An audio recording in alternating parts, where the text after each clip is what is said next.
На 2 света сум во моментов, ми го земаа детето. Со солзи во судница таткото на Вања индиректно посочи дека е подготвен да си го одземе сопствениот живот.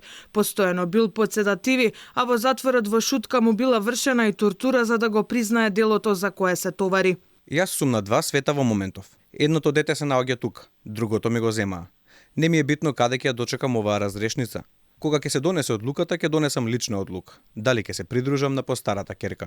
Ирелевантна екстрадицијата на Лупчо Палевски Палчо за да биде пуштен на слобода таткото на Вања, Александар Ѓорчевски. Адвокатот Владимир Туфергиќ тврди дека Ѓорчевски без никакви аргументи, но и без докази за вмешаност во грабнувањето и убивањето на 14-годишното девојче се држи во шутка. Според Туфергиќ, Ѓорчевски не познава никој од другите вмешани во киднапирањето и убиството, а одбраната тврди дека екс-републичкиот јавен обвинител Љубомир Јовевски дал директна наредба вишиот јавен обвинител да пројави било каков интерес за овој предмет. Прашате јавниот обвинител.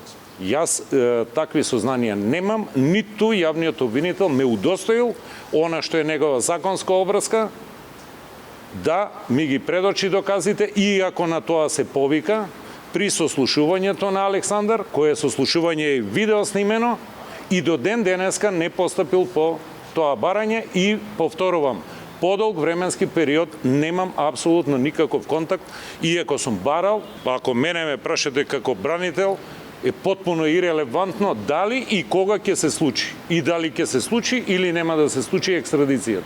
За Александар потпуно ирелевантно. Обвинителката Тасевска се противи на тоа Ѓорчевски да биде ослободен од притвор. Според неа одлуката на апелација е поради тоа што постои висок ризик тој да избега или да го повтори делото.